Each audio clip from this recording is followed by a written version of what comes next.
সুপ্রিয় দর্শক, আসসালামু আলাইকুম। আপনাদের সবাইকে স্বাগত জানাচ্ছি এখনকার আলোচনায়। আপনাদের সঙ্গে আছি আমি সিরাজুল ইসলাম। দর্শক, মার্কিন প্রেসিডেন্ট ডোনাল্ড ট্রাম্প আবার ইরানকে হুমকি দিয়েছেন। তিনি বলেছেন, পিক এক্স মাউন্টেন, সেই পাহাড়ে হামলা চালানোর হুমকি দিয়েছে ডোনাল্ড ট্রাম্প। তিনি বলেছেন, ইরান যদি চুক্তি করে তাহলে ভালো কথা, যদি চুক্তি না করে তাহলে আমরা পিক এক্স মাউন্টেনে হামলা চালাবো। এদিকে ইসরায়েলের প্রধানমন্ত্রী বেনিয়ামিন নেতানিয়াহু ডোনাল্ড ট্রাম্পকে এই পিকেক্স পাহাড়ের ব্যাপারে আরও কিছু তথ্য জানাতে চেয়েছেন। ডোনাল্ড ট্রাম্প বলেছেন, নেতানিয়াহুর তথ্যের আমার কোনো প্রয়োজন নেই। এটা কি দুইজনের ভেতরে দ্বন্দ্বের বহিঃপ্রকাশ? এদিকে ইরানের সামরিক বাহিনীর যৌথ কমান্ড বলেছে, যে সমস্ত দেশ মার্কিন প্রস্তাব লুফে নেবে এবং জাহাজের ক্ষতিপূরণ বাবদ ইরানি সম্পদ কাজে লাগাবে, সেই সমস্ত দেশের জাহাজকে হরমুজ প্রণালী দিয়ে চলতে দেয়া হবে না। এদিকে জাপান ইরানের প্রতি আহ্বান জানিয়ে বলেছে, বাব আল মানদেব প্রণালীতে ইয়েমেনের হুতি সমর্থিত সরকার বা সেনাবাহিনী যা করছে সেই ব্যাপারে ইরানের উচিত তাদেরকে বিরত রাখা। তুরস্ক নাকি চীন থেকে J-10C যুদ্ধ বিমান কিনবে এবং সেই টাকা পরিশোধ করবে ইউয়ানে, ডলার ব্যবহার করবে না। খবরটা যদি সত্য হয় তাহলে কিন্তু খুবই তাৎপর্যপূর্ণ। সুপ্রিয় দর্শক, আমি এই সমস্ত বিষয় নিয়েই এখন বিস্তারিত আলোচনা করার চেষ্টা করব। আশা করি প্রত্যেকটা বিষয় খুবই গুরুত্বপূর্ণ এবং আপনারা শেষ পর্যন্ত সঙ্গে থাকবেন। আর যদি ভিডিও ভালো লাগে তাহলে লাইক, কমেন্ট, শেয়ার করবেন এবং চ্যানেলটি সাবস্ক্রাইব করে সাথেই থাকবেন। প্রথমে যে বিষয়টি আমি উল্লেখ করেছি সেটি হচ্ছে, মার্কিন প্রেসিডেন্ট ডোনাল্ড ট্রাম্প এবার সরাসরি হুমকি দিয়েছেন। তিনি বলেছেন, যদি ইরান চুক্তি না করে তাহলে ইরানের যে পিক এক্স মাউন্টেন আছে সেই মাউন্টেনে, অর্থাৎ সেই পাহাড়ে আমেরিকা হামলা চালাবে। তিনি শুধু এই পাহাড়েই হামলা চালাতে চাননি, আরও হুমকি দিয়েছেন। তিনি বলেছেন, ইরানের সমস্ত ব্রিজ 1 ঘন্টার ভিতরে আমেরিকা ধ্বংস করে দিতে পারে, আর ইরানের যে সারা দেশে বিদ্যুৎ কেন্দ্র রয়েছে তা 1 দিনের ভিতরে শেষ করে দিতে পারে। এই সমস্ত হুমকি কোথায় দিচ্ছেন তিনি? মার্কিন ফক্স নিউজকে দেয়া সাক্ষাৎকারে ডোনাল্ড ট্রাম্প এই সমস্ত কথা বলেছেন। কেন এই সমস্ত কথা বলছেন তিনি? তাকে জিজ্ঞেস করা হয়েছিল, ইসরায়েলের প্রধানমন্ত্রী বেনিয়ামিন নেতানিয়াহু আমেরিকা সফরে এসেছেন, ফক্স নিউজের সাংবাদিক তাকে জিজ্ঞেস করছেন, যেহেতু সবই আমেরিকার, এই জন্য এসেছেন বলছি। তো নেতানিয়াহু আপনাকে ইরানের পিকেক্স পাহাড় সম্পর্কে কিছু তথ্য জানাবেন, এই বিষয়টাকে আপনি কিভাবে দেখেন বা কি ভাবছেন, কি বলবেন? তখন তিনি সরাসরি বলেছেন, নেতানিয়াহুর কোনো তথ্যের আমার প্রয়োজন নেই, অর্থাৎ তাকে তথ্য দেওয়া লাগবে না। তারপরে তিনি বলেছেন যে নেতানিয়াহু এগুলো কেন বলছেন? এইগুলো বলতে চান এই জন্য যাতে আমি তার সাথে থাকি, আমি তার সাথে সবসময় যুক্ত থাকি। এই যুক্ত থাকা মানে দুটো বিষয় হতে পারে।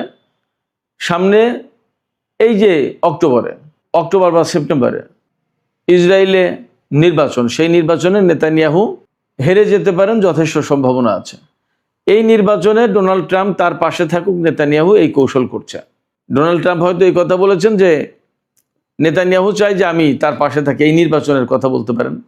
অথবা এমন হতে পারে, ইসরায়েলের সাথে যে ইরানের দ্বন্দ্ব, সেই দ্বন্দ্বে মার্কিন প্রেসিডেন্ট ইসরায়েলের প্রধানমন্ত্রী বা ইসরায়েলের পাশে থাকুন, হয়তো এটাও মিন করতে পারেন।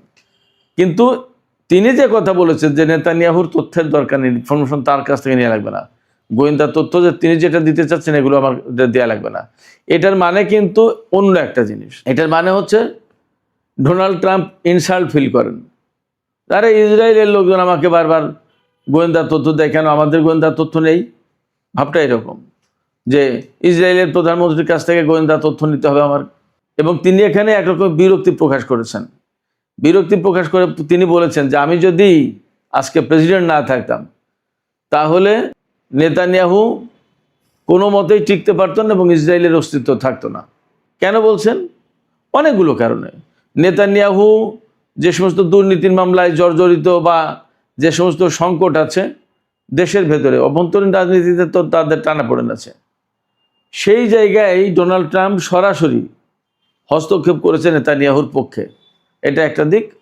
আর একটা দিক হচ্ছে যে এই যে ইরানের সাথে ইসরায়েলের যে যুদ্ধ, আমেরিকা যদি না থাকতো তাহলে ইরান এতদিন ইসরায়েলকে অস্তিত্বহীন করে দিত, মোটামুটিভাবে এটা বলা যায়। ইরান বলেও আমেরিকা যদি ইসরায়েলের পাশে না থাকে তো ইসরায়েল এক সপ্তাহ টিকবে না। তো সেই জায়গা থেকে ডোনাল্ড ট্রাম্প বিরক্ত হন। নেতানিয়াহু যখন বলল যে আমার কাছে এই গোয়েন্দা তথ্য আছে, আপনি এই কাজ করুন, তখন উনি বিরক্ত হন যে আমার গোয়েন্দা তথ্য কি খুব দুর্বল নাকি, আমাদের দেশের গোয়েন্দা সংস্থা? তার মনোভাবটা এরকম, মানে উনি এক ধরনের অপমান বোধ করেন নেতানিয়াহু যখন পিড়াপিড়ি করে। ডোনাল্ড ট্রাম্প আরও বলেছেন ইরান যদি চুক্তি না করে তাহলে ওই পিকেক্স মাউন্টেন একদম ধ্বংস করে দেওয়া হবে। আমেরিকা বা ইসরায়েল বলছে যে ওই পিকেক্স পাহাড়ে ইরানের সমৃদ্ধ ইউরেনিয়াম রয়েছে এবং সেখানে ইরান গোপনে পরমাণু বোমা বানানোর চেষ্টা করছে। আমি একদিন পিকেক্স পাহাড় নিয়ে বলেছিলাম, এই পাহাড়ের 600 মিটার গভীরে ইরানের পরমাণু স্থাপনা আছে এমন তথ্য পাওয়া যায়। ইরান সম্ভবত এমন কথাও বলেছে যে এটা নিতান্তই তাদের বানানো খবর। সেই পিকেক্স পাহাড়ে ইরানের পরমাণু কর্মসূচি থাকুক বা না থাকুক, ডোনাল্ড ট্রাম্প একদম সুনির্দিষ্ট লক্ষ্যবস্তু ধরে নিয়েছে এবং সেই পাহাড়ে হামলার কথা বলেছে। প্রশ্ন হচ্ছে যে আমেরিকা হামলা চালালেই, যেমনটি বলছেন ডোনাল্ড ট্রাম্প, যে 1 ঘন্টার ভিতরে সমস্ত ব্রিজ ধ্বংস করে দিতে পারি, একদিনের ভিতরে সমস্ত বিদ্যুৎ কেন্দ্র ধ্বংস করে দিতে পারি, এতে ইরানকেও যদি ফ্রি হ্যান্ডে বলা হয় যে আমেরিকা সব কিছু ধ্বংস করে দিতে পারবে। কিন্তু আমেরিকা ইরানের উপর হামলা চালাতে গেলে ইরান তো একদম বসে থাকবে না, কিছুই যে প্রতিরক্ষা করতে পারবে না তা তো না। এবং দিন দিন আমরা তো দেখছি ইরানের পাওয়ার দিন দিন প্রকাশ পাচ্ছে। প্রথমে যা ছিল আস্তে আস্তে আস্তে আস্তে এখন অনেক কিছু বেড়ে গেছে। এবং শুধু তাই না, মধ্যপ্রাচ্যের পরিস্থিতি যা, তাতে তো মার্কিন ঘাঁটিগুলো অস্তিত্বহীন হয়ে পড়েছে। সেক্ষেত্রে ডোনাল্ড ট্রাম্প হুমকি দিলেই ইরান যে সেই হুমকিতে পড়ে যাচ্ছে, ইরান সে ব্যাপারে ভয় পাবে, ব্যাপারটা এমন না। বরং কি হবে, এখন আন্তর্জাতিক অঙ্গন থেকে কিন্তু ব্যাপক চেষ্টা চলছে ইরান এবং আমেরিকার মধ্যে নতুন করে কূটনৈতিক আলোচনা শুরু করে এবং ইসলামাবাদ যে সমঝোতা স্মারক সই হয়েছিল ওর ভিত্তিতে আবার আলোচনায় ফেরে এবং চূড়ান্ত চুক্তির ব্যবস্থা করা।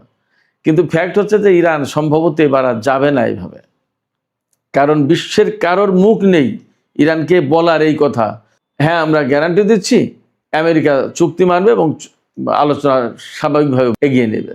বরং ইরান যে কথা বলছে যে আমরা পরিষ্কার দেখতে পাচ্ছি যখনই তেলের দাম বেড়ে যায় তখনই আমেরিকা আলোচনায় বসার কথা বলে, ডিপ্লোম্যাটিক প্রসেসের কথা বলে।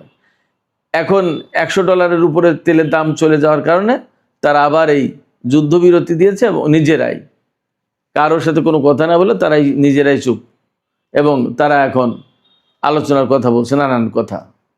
কিন্তু ইরান এই চুক্তির দিকে আর যাবে কিনা সন্দেহ আছে। ইরান বলছে যে আমরা তো তাদেরকে চিনি, তারা এখন এই কথা বলছে, কিন্তু যখন একটু বেটার হবে অমনি তারা আবার আমাদের বিরুদ্ধে যুদ্ধ শুরু করবে। ইরান এটাও বলছে, অনেকে প্রশ্ন করছে যে কেন ইরান থেমে গেল, আমেরিকা থেমেছে বুঝলাম, কিন্তু ইরান কেন থামলো? ইরান বলছে যে আমরা কোনো আগ্রাসী দেশ না, এটা পরিষ্কার।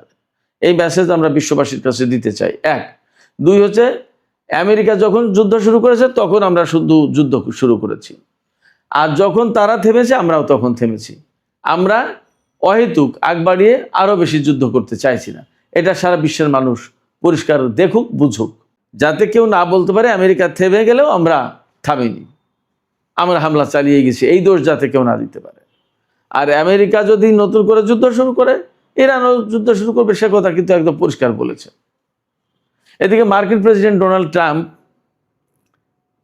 গত 2-3 দিন আগে একটা বক্তব্য দিয়েছেন।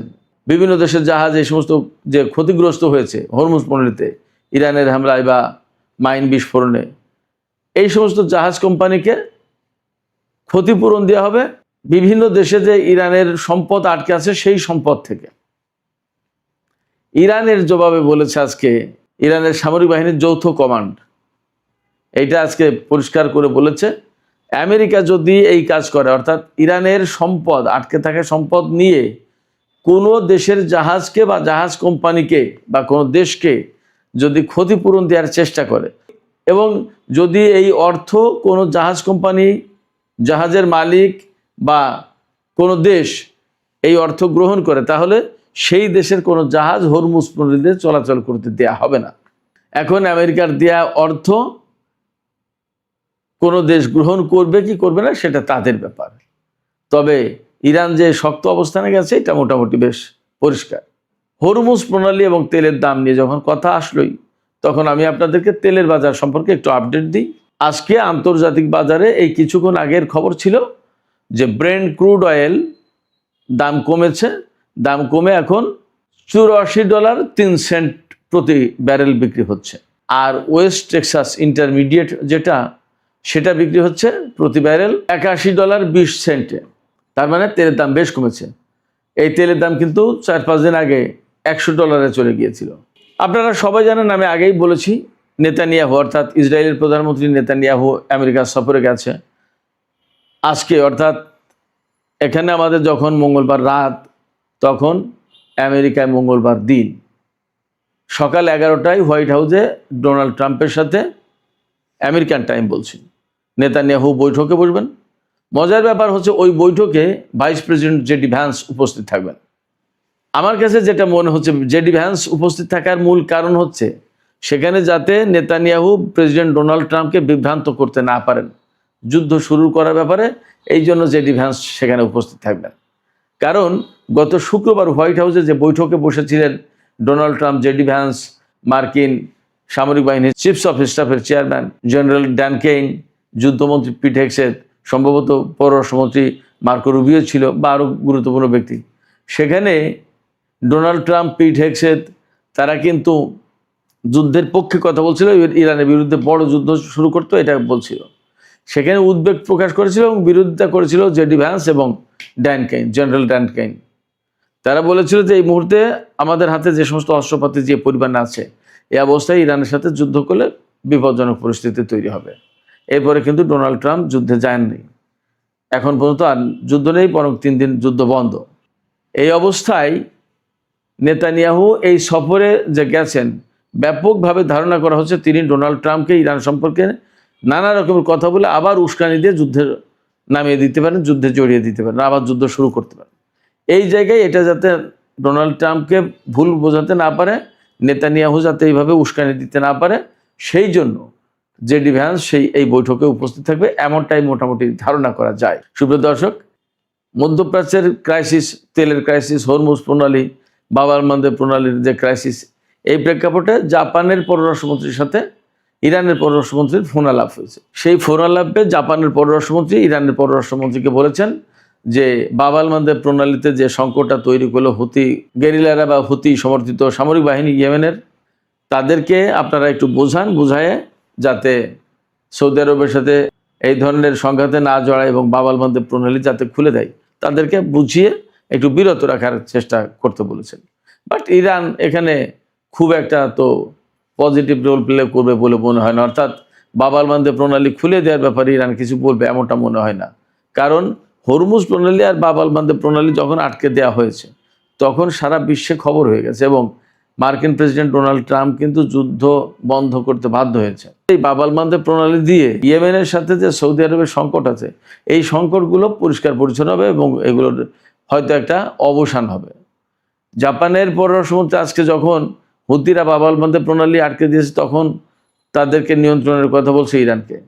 কিন্তু সৌদি আরব যখন, ইয়েমেন একটা দরিদ্র দেশ, গরিব, সেই দেশের উপর আকাশপথে, সমুদ্রপথে, স্থলপথে অবরোধ দিয়ে রেখেছে এবং সেটা 11-12 বছর ধরে, জাপান তখন কেন কিছু বলে না? খুবই আশ্চর্যজনক। অথচ জাপানের মতো অর্থনৈতিক শক্তি, তারা যদি সৌদি আরবকে কিছু বলে, আমেরিকাকে কিছু বলে, তাহলে কিন্তু তার প্রভাব অন্যরকম পড়ে। সুপ্রিয় দর্শক, সবশেষ যে বিষয়টি নিয়ে আলোচনা করতে চাই সেটি হচ্ছে যে তুরস্কের প্রেসিডেন্ট রজব তাইয়িপ এরদোগান নাকি বলেছেন যে তিনি চীন থেকে J-10C যুদ্ধ বিমান কিনবেন এবং এই যুদ্ধ বিমানের যে দাম হবে সেই দাম পরিশোধ করবেন তিনি ইউয়ানে, ডলার ব্যবহার করবেন না। এই খবর এসেছে সামাজিক যোগাযোগ মাধ্যমে। কতগুলো বিমান তিনি কিনবেন এটা পরিষ্কার না, কিন্তু তিনি বলছেন, খবরে দাবি করা হচ্ছে যে এই বিমানের যত যা দাম হয় তা সব ডলারে বাদ দিয়ে ইউএনএ পরিশোধ করবেন। তার মানে ডি-ডলারাইজেশনের প্রক্রিয়ায় তুর্কি প্রেসিডেন্ট থাকবেন। কেন তিনি চীনের বিমান কিনতে যাচ্ছেন? আমি যা মনে করি, আমেরিকা যে F-35 দিতে চেয়েছিল আবার দিতে চাইল না, অথচ তুরস্কের কাছ থেকে আমেরিকা টাকা নিয়েছে, তাদের সাথে চুক্তি আছে। সম্ভবত আমেরিকাকে আরেকবার চাপে ফেলুন, একবার চাপে ফেলেছে রাশিয়ার কাছ থেকে S-400 কিনে, এইবার চাপে ফেলবে J-10C কিনে। তুরস্ক আসলে কোন খেলা খেলছে, এরদোগান কোন খেলা খেলছে এখনই বোঝা মুশকিল। ব্যাপারটা যদি এরকম হয় তাহলে মোটামুটি ধরে নিতে হবে যে তুরস্ক আমেরিকাকে আবার একটা পাল্টা কিছু করার চেষ্টা করলো। বাট দেখা যাক কোথায় গিয়ে এর শেষ হয়। সুপ্রিয় দর্শক, এখনকার আলোচনা এখানে শেষ করতে চাইছি। আলোচনা শেষের আগে আমি আপনাদের কাছে জানতে চাই, আপনাদের মতামত কি সেটা বুঝতে চাই। ডোনাল্ড ট্রাম্প যে বললেন নেতানিয়াহুর কোনো ইনফরমেশনের দরকার তার নেই, এর ভেতর দিয়ে কিন্তু একটা ক্ষোভ, নেতানিয়াহুর উপর একটা ক্ষোভ প্রকাশ পাচ্ছে। আপনারা কি তাই মনে করেন নাকি এটা একটা কৌশল? আবার হোয়াইট হাউসে ট্রাম্পের সাথে নেতানিয়াহুর যে বৈঠক হবে, সেই বৈঠকে জেডি ভ্যান্স উপস্থিত থাকবেন। এর কারণ কি? নেতানিয়াহু যাতে ট্রাম্পকে ভুল বোঝাতে না পারেন এই জন্য, নাকি বৈঠকে আলোচনা আরও সুন্দরভাবে এগিয়ে যেতে যায়, ডোনাল্ড ট্রাম্প এবং নেতানিয়াহুর মধ্যকার যাতে দ্বন্দ্ব নিরসন হয় সেই চেষ্টা করবেন জেডি ভ্যান্স? আপনাদের কি মনে হয়? আপনাদের মতামত কমেন্টে জানাতে পারেন। আর ভিডিও ভালো লাগলে লাইক, কমেন্ট, শেয়ার করবেন এবং চ্যানেলটি সাবস্ক্রাইব করে সাথেই থাকবেন। দর্শক, আপনাদের সবাইকে অনেক অনেক ধন্যবাদ। আল্লাহ হাফেজ।